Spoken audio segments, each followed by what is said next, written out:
In the bitter winter fog of February 1944, a Royal Navy convoy codenamed Operation Mantle set sail from Bergen under the veil of darkness, carrying cargo so classified that even the officers commanding its escort destroyers were forbidden from inspecting it. Within 24 hours, the entire formation vanished without a trace somewhere in the North Sea. No wreckage, no survivors, just silence. Decades later, a sealed file discovered in the bowels of the National Archives hinted at intercepted German communications referring to the reclamation of Mantle. Whatever those ships carried, experimental radar components, stolen Axis technology, or something more unsettling, it was never meant to reach British shores. The sea buried its secret, but history never stopped listening. Chapter 1. The Vanished Convoy of Operation Mantle.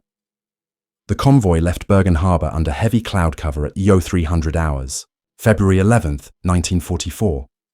Official logs list 3 primary cargo vessels, HMS Dunmore, SS Havisham, and the merchant transport Lorna D escorting them, with the destroyers HMS Calpe and HMS Zealous. Their mission, according to declassified naval orders, was to transport special technical equipment recovered from a captured German research site in Trondheim. The file, labelled Admiralty Reference ADM 223-941, carried an unusual directive. All ship-to-shore communications were to be conducted through an encrypted shortwave frequency known only to the Admiralty's Section 5 liaison. Every page of that directive ends with the same phrase in red ink: eyes only, Mantle.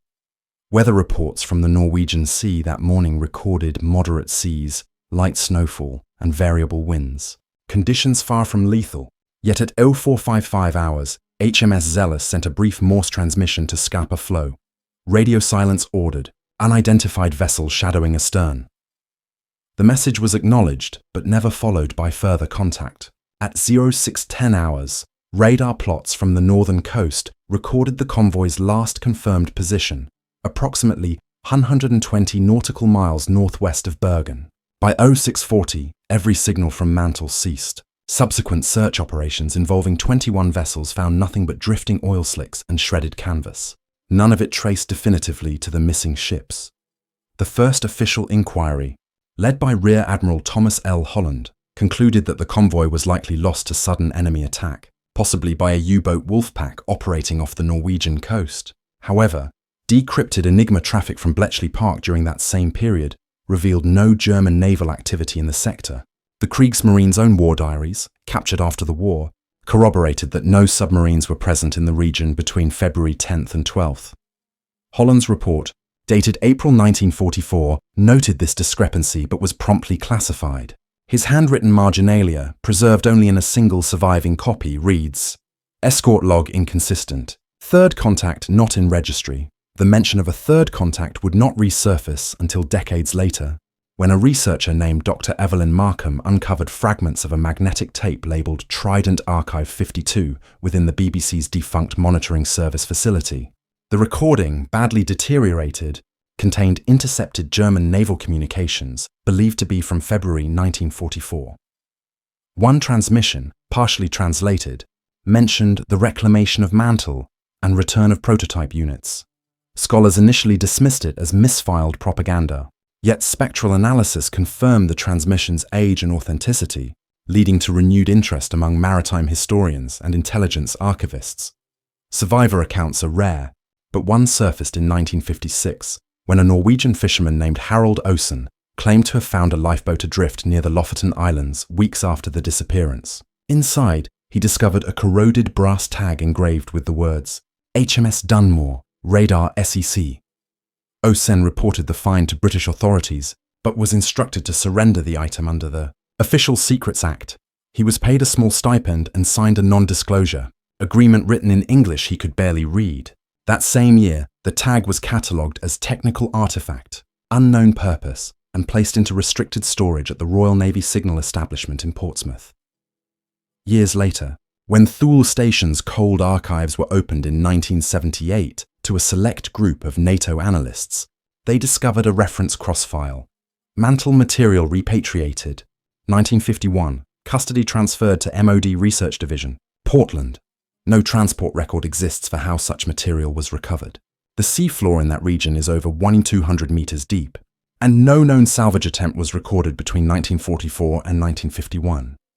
If the cargo was ever retrieved, it could not have been through conventional means. Testimonies from crew families paint a portrait of quiet unease. Petty Officer James Mallory's widow wrote to the Admiralty in 1946 asking for clarification about her husband's final assignment. Her letter was returned, unopened, stamped. Information restricted. National security concern. Another widow, Margaret Lyle, claimed to have been visited by 2 officers in civilian dress who offered her a sealed envelope containing her husband's wedding ring and a brief note typed on unmarked paper. He served his purpose. Do not pursue further inquiry. No record exists of the envelope or visit. The post-war period only deepened the mystery. In 1952, under Project Trident, a small intelligence task force was created to reassess unsolved maritime disappearances with potential technological relevance. Mantle was its first file. Meeting minutes, later declassified, record one entry of note dated June 23, 1952. Signal fragment reappeared on classified frequency 4.37 MHz. Signature confirmed to match HMS. Dunmore transponder code. The signal lasted 43 seconds. Analysts described it as erratic, metallic in tone, yet structured like encoded transmission. Attempts to triangulate the source yielded conflicting coordinates ranging across the North Sea basin. In 2019, 75 years after the event, the British National Archives briefly released portions of the Mantle inquiry file during a scheduled declassification cycle. Within hours, the file was pulled from circulation, reportedly due to sensitive content inadvertently disclosed. Independent researchers managed to copy select pages before withdrawal. One document titled Recovered Log Extract Mantle Convoy bore a single decipherable line. Contact re-established at 0400, signal source not human. The phrasing caused controversy, fueling speculation that the loss had nothing to do with enemy action or natural disaster. Skeptics argue that transcription errors or intentional wartime deception might explain such anomalies.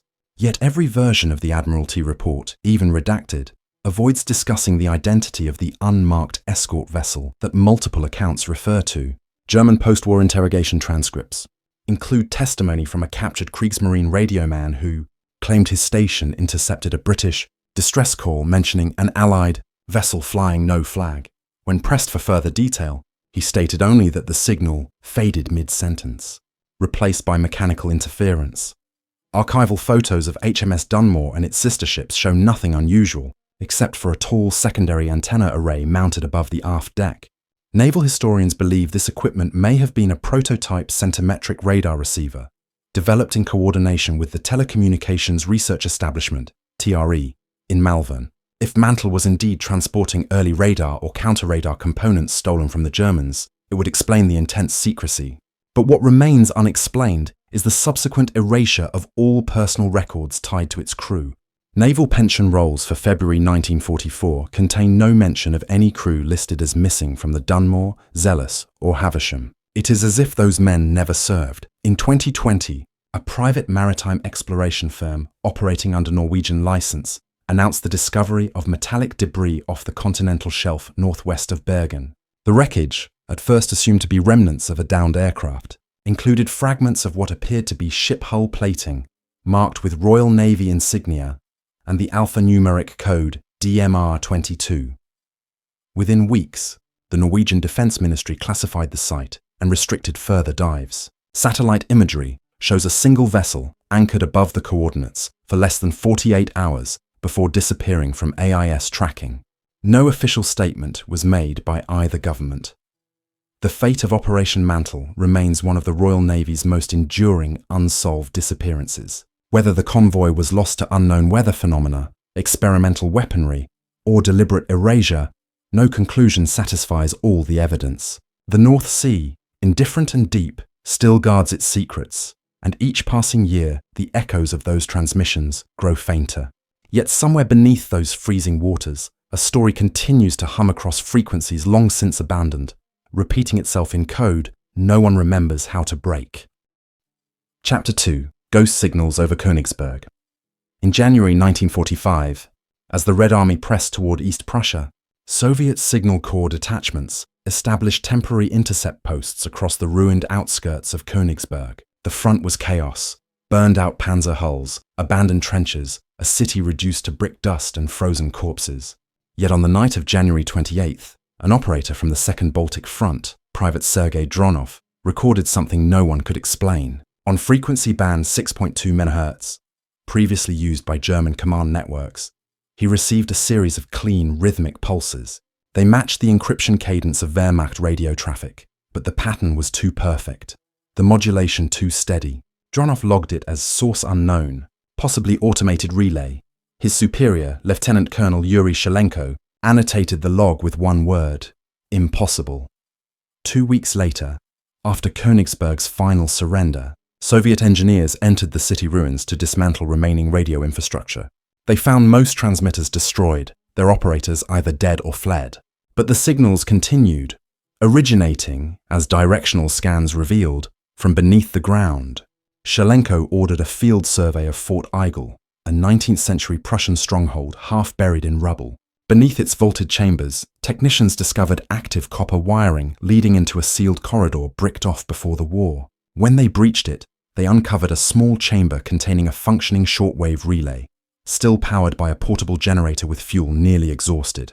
The equipment bore German military markings, but the core module, an unknown alloy plate engraved Siemens Obel, Project 87K, did not correspond to any registered model. The Soviet report filed to Moscow described it as foreign manufacture, highly precise, origin uncertain. According to declassified fragments from the GRU archives, Stalin himself was briefed on the find in March 1945. The operation received the code name Asset Echo. The chamber was sealed and placed under armed guard, its existence omitted from official occupation inventories. In 1952, during an internal review of post-war intelligence operations, GRU document Ref. E2247 recorded a secondary signal detection in the same frequency range, this time traced to a demolished rail yard north of the city. Again, the transmission carried the call signs of long-defunct Wehrmacht battalions. Engineers confirmed the modulation signature, identical to that of 1945. Yet the relay at Fort Eigel had been dismantled years earlier. Königsberg's reconstruction under Soviet administration was slow, and by the early 1960s, now Kaliningrad, the episode of the ghost signals had slipped into rumor among local radio operators. Then, during the Berlin crisis of 1962, CIA surveillance planes conducting electronic reconnaissance detected faint, repeating transmissions over the Baltic coast. The frequency matched the old Wehrmacht band, centered around 6.2 MHz. A debriefing memo, dated October 11, 1962, and labeled Eyes Only, Resonant Remnants, summarized the anomaly. Signal pattern suggests intentional transmission, possible Soviet deception, or unidentified residual transmitter. Recommend further monitoring. The following year, the CIA's European division received a short classified brief from British intelligence containing an audio fragment. It lasted 7 seconds, metallic, uniform, and ending with the German phrase, "Wir halten die Linie." We hold the line. No one ever determined who or what was sending those words. In the 1970s, Kaliningrad engineers restoring communication lines uncovered buried cable networks not listed in any Soviet blueprints. The cables led to a disused bunker complex outside the city, formerly part of the Wehrmacht's communications regiment. Inside, they found switchboards rusted beyond recognition. But one panel, sealed behind a steel door, appeared untouched by time. When the door was forced open, the air inside was unnaturally dry. The room housed a single machine resembling a pre-war teletype unit connected to a cracked Bakelite headset. A soldier reportedly placed the receiver to his ear and heard faint static, followed by a mechanical voice repeating coordinates in German. The coordinates pointed directly to the ruins of Fort Eigel. The soldier's statement, recorded in an internal report, was redacted in later releases, leaving only one surviving line. Transmission terminated when power was cut, not when connection was broken. The story might have died there had it not been for a peculiar defection case in 1989, just months before the Berlin Wall fell. A retired Soviet radio engineer named Anatoly Stepanovich emigrated to Sweden and gave an interview to a local newspaper. He claimed to have worked under the Ministry of Defense on a project called Resonant Archive, whose goal was to analyze anomalous electromagnetic activity in former German territories. He mentioned Königsberg specifically, describing residual waveforms that behaved as if encoded speech persisted long after the transmitter ceased to exist. His statements were largely ignored, but audio hobbyists in Germany began scanning old bands, and in 1991, one recorded a weak but intelligible signal at 6.2 MHz repeating in German, "Hier spricht die Heeresgruppe Nord. Lagebericht folgt.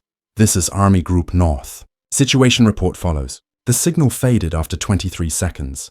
Modern experts have proposed rational explanations: ionospheric reflections, signal ghosting, even deliberate Cold War interference, but none account for the linguistic structure or the repetition of authentic wartime call signs that ceased in 1945.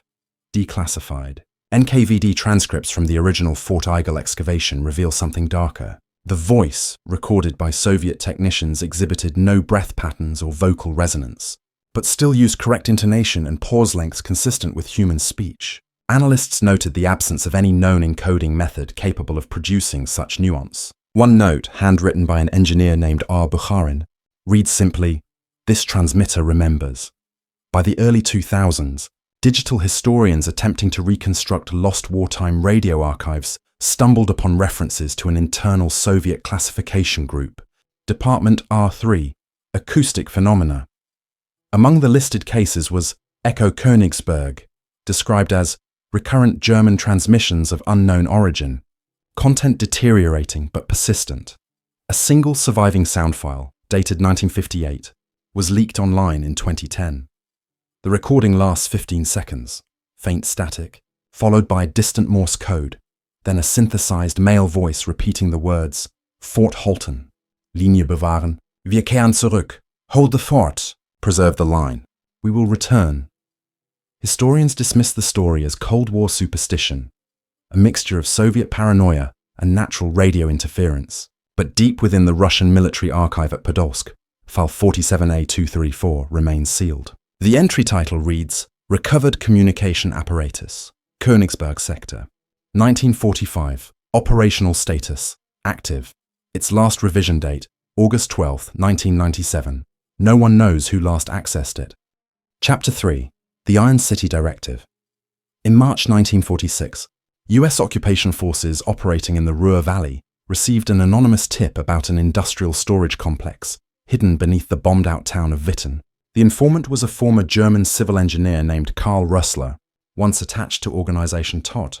He claimed that during the final months of the war, his unit had been ordered to construct subterranean vaults intended not for weapons or fuel, but for metal archives. American intelligence officers initially assumed this meant documentation of Nazi armaments or industrial assets, but when they located the site, they discovered a labyrinth of reinforced tunnels extending over 5 kilometers, each passage leading deeper into bedrock, reinforced with steel plating unlike anything found in other German fortifications. On the entrance wall, embossed into the concrete, were the words Stadt aus Eisen, City of Iron.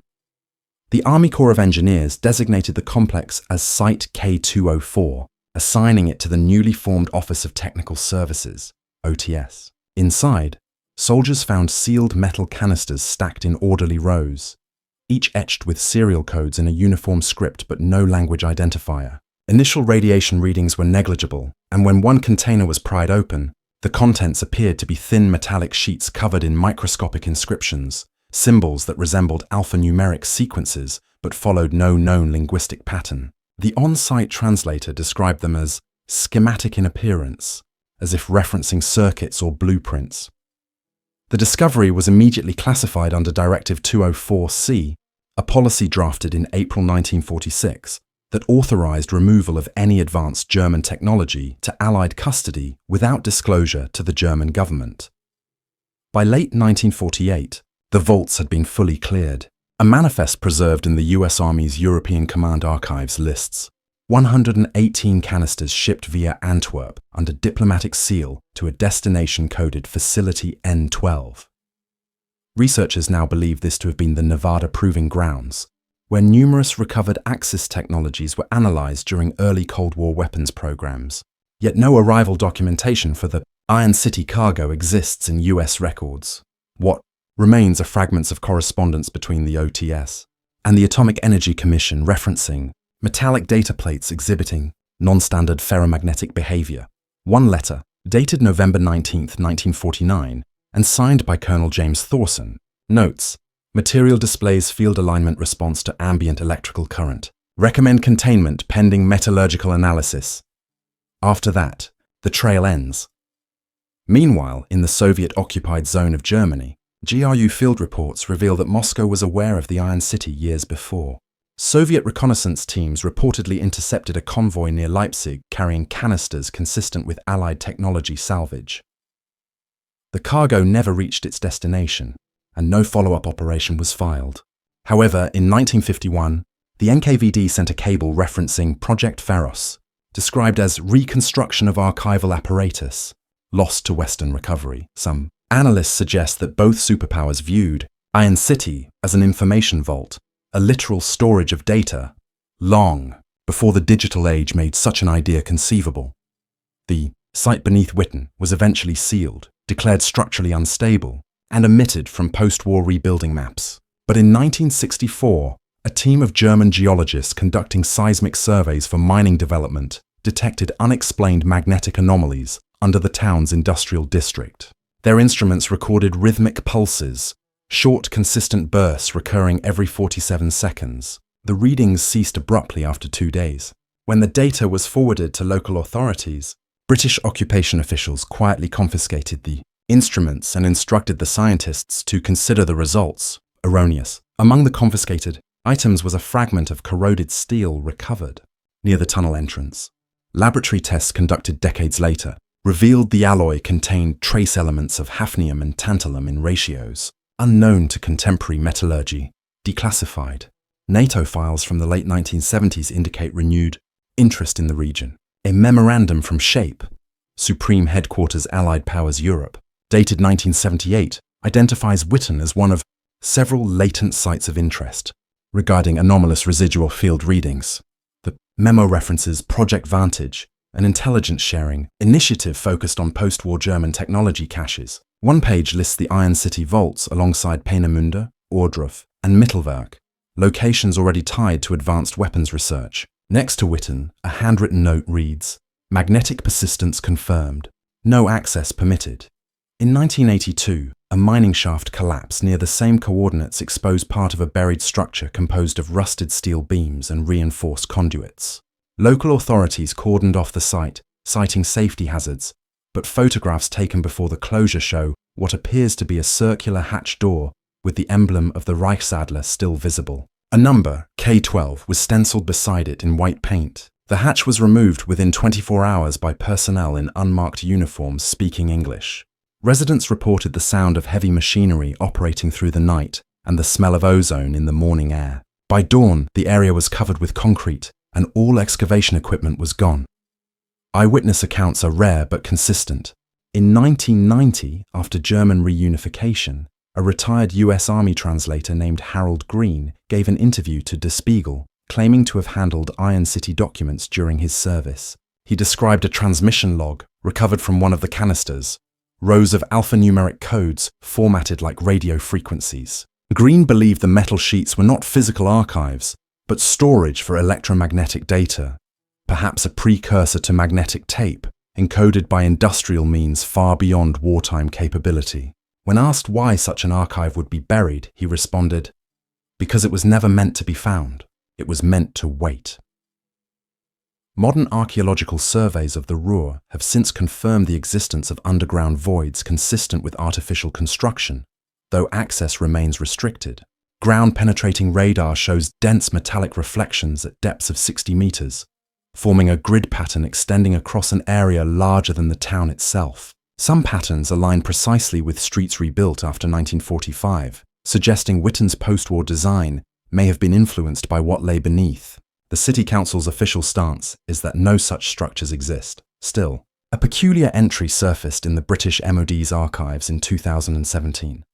Iron City materials repatriated from overseas storage May 1951. Final destination classified. Observation terminated. Attached was a photo labeled Specimen Marjoram 14. It showed a dull metallic sheet covered in geometric etchings, faintly luminescent under flash exposure. No dimensions or context were provided. The document was withdrawn from the archive 6 days later. The Iron City Directive remains a ghost of the immediate post-war years, a file with no origin and no closure. Whether the vaults were built to preserve technology, information, or something less definable, their existence challenges the assumption that Germany's war secrets died with the Reich. Deep beneath the industrial heart of Europe, where the air hums faintly against the soil, something built to endure the fall of empires still rests in silence. Chapter 4. Shadows of Unit 77. Among Soviet veterans, whispers of a unit that never existed persist to this day. Unit 77, sometimes called Otdel 77, appears in no military registry, no organizational chart, and no official correspondence.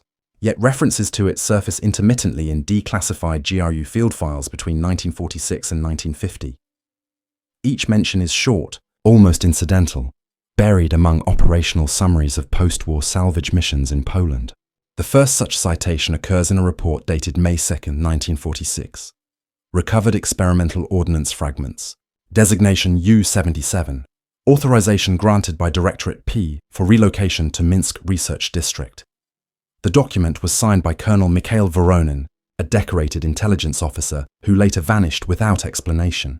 His personnel file ends abruptly with a single line.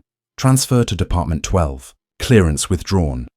The supposed origins of Unit 77 trace back to the last chaotic months of the war, when both Soviet and Allied forces scrambled to seize Nazi weapons research before the Reich collapsed.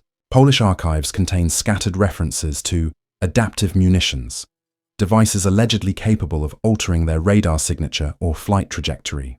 These projects were coordinated under the Luftwaffe's Forschungsabteilung Zentrale Süd, Research Division South, headquartered near Rzeszów. When the Soviets occupied the area in late 1944, they discovered a network of underground laboratories built beneath abandoned textile factories. The site, catalogued as Complex K-17, contained dismantled prototypes, fragments of jet fuselage alloys, and technical schematics labeled Project.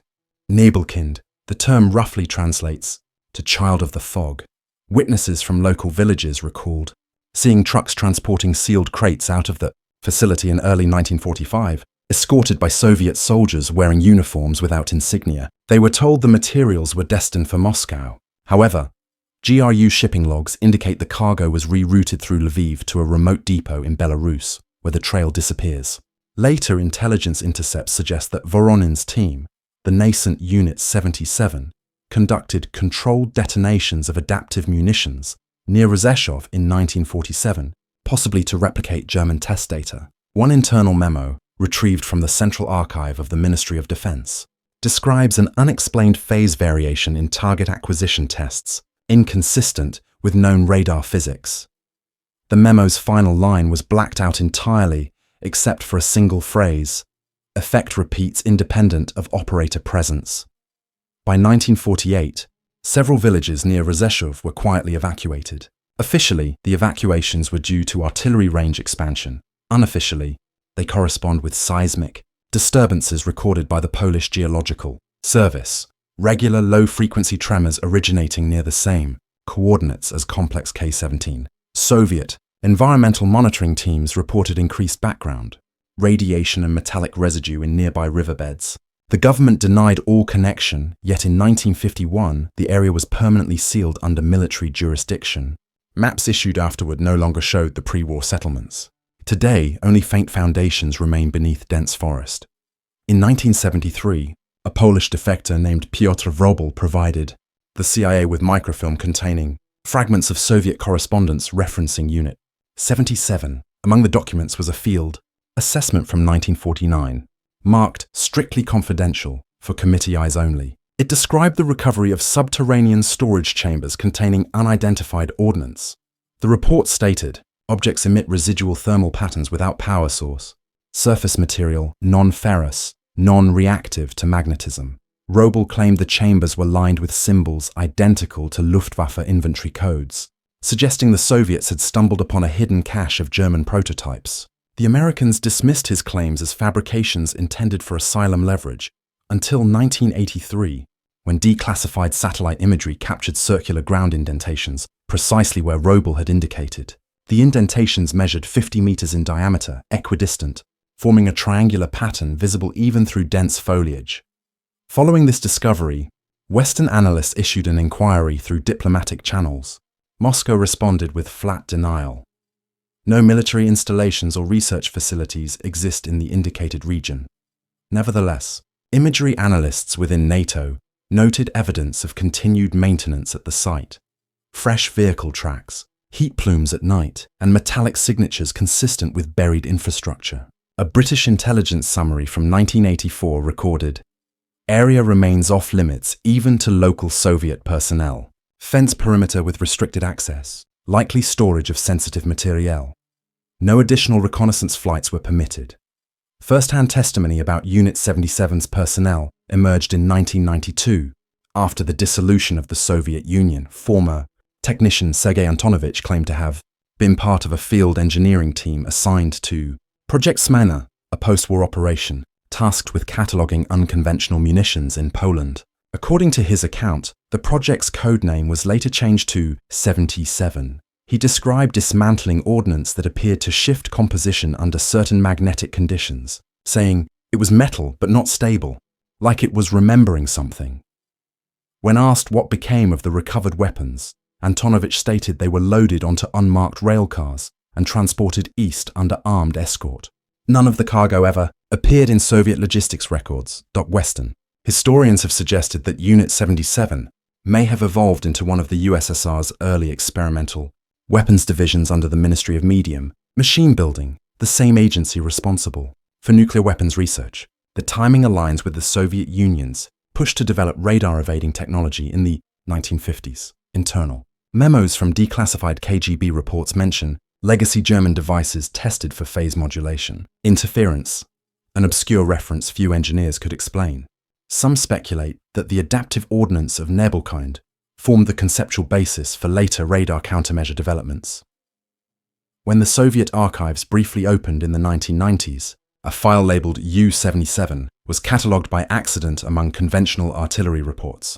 The file was quickly withdrawn, but its metadata revealed creation dates spanning from 1947 to 1963, far longer than any experimental weapons program would normally persist. The final entry bore a chilling remark.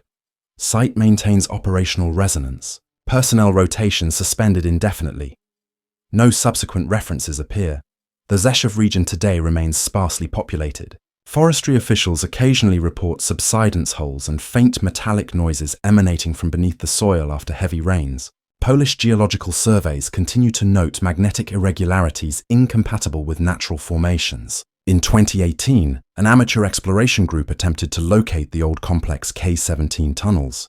Their drone captured footage of a concrete archway half buried in earth, engraved with the faint letters U-77. 2 days after uploading the video, their channel was deleted, and all social media accounts associated with the group vanished. Local authorities denied any knowledge of their disappearance. Officially, Unit 77 was never real, but across decades of classified paperwork, obscure field reports, and inexplicable data, its shadow remains, an outline that refuses to fade.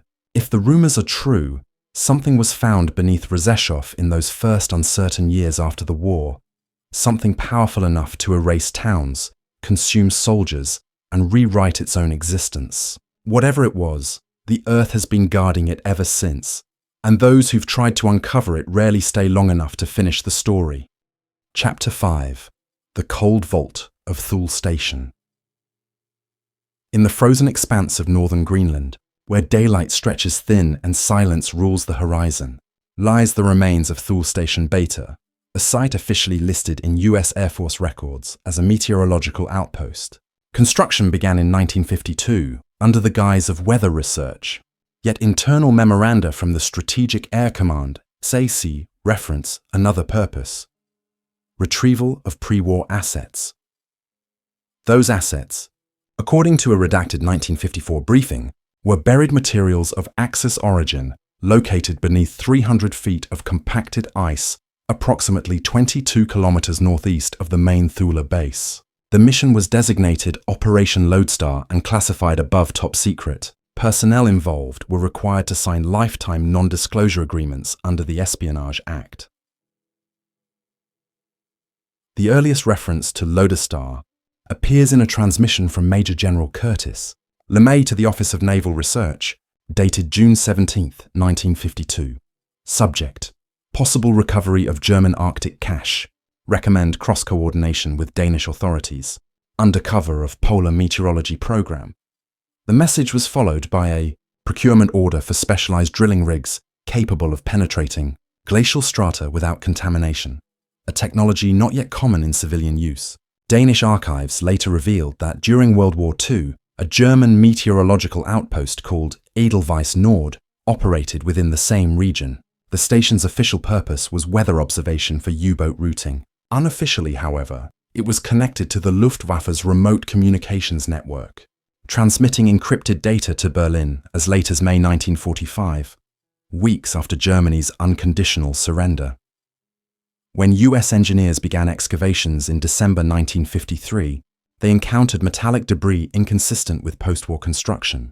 The fragments, catalogued under specimen numbers EN41 to EN58, displayed machining precision beyond contemporary standards. A progress report submitted to SAC headquarters on February 9, 1954, stated, "Recovered material exhibits non-standard alloy structure, suggests advanced metallurgical process or exposure to extreme conditions."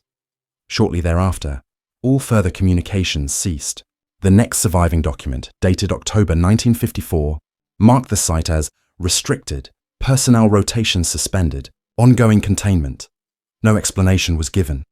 In January 1968, a B-52 bomber carrying 4 thermonuclear weapons crashed near Thule Air Base following a cabin fire.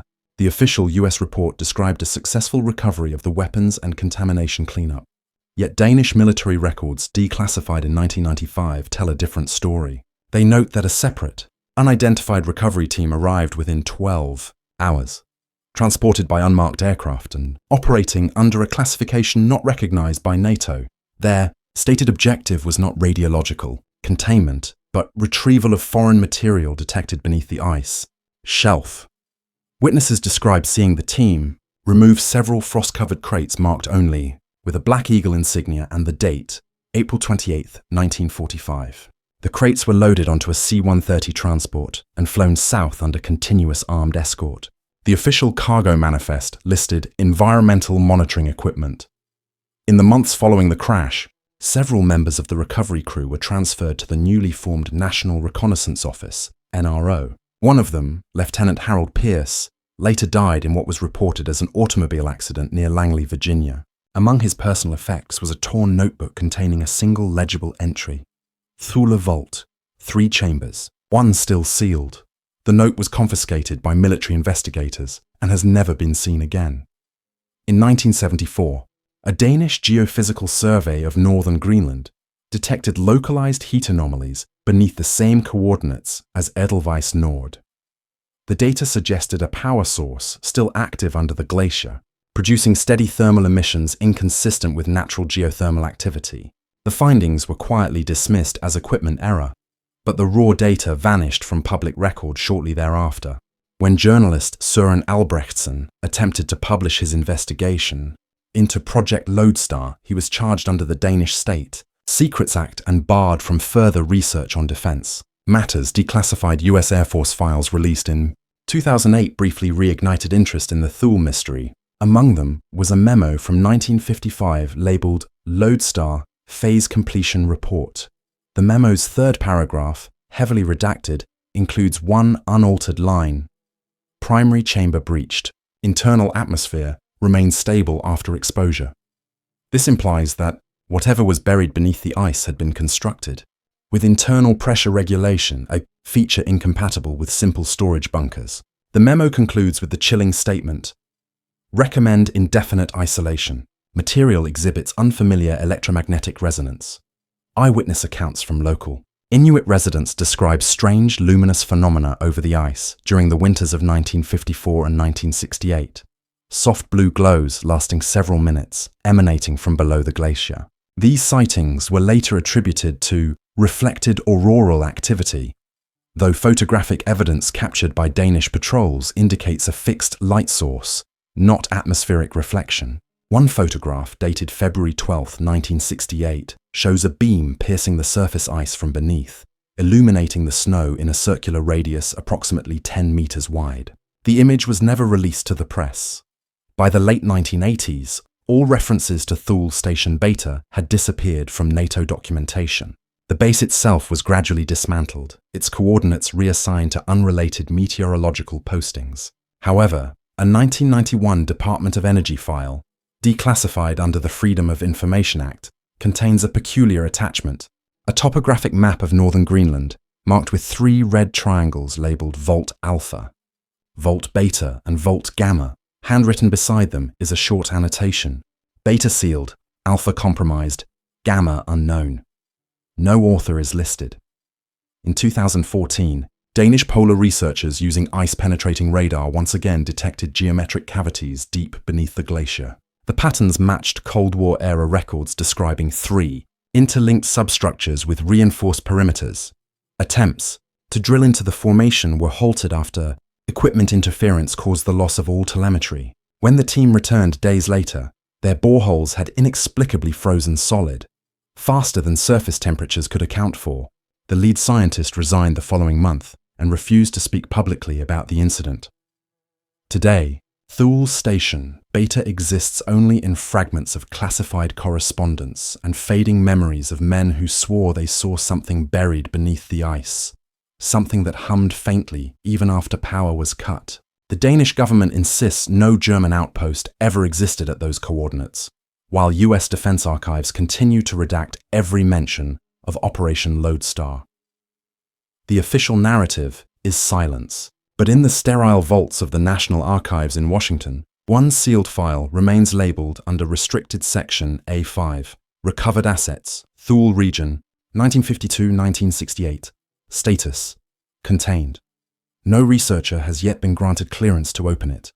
When researchers finally re-examined the declassified fragments of Mantle, Königsberg, Iron City, Unit 77, and Thule, they noticed an uncomfortable symmetry. 5 separate nations, 5 hidden operations, each sealed beneath official silence, each erasing the men who carried them out. Every location, sea, city, forest, ice, still hums faintly in archived recordings or unverified field readings, as if the century has refused to end for the machinery left behind.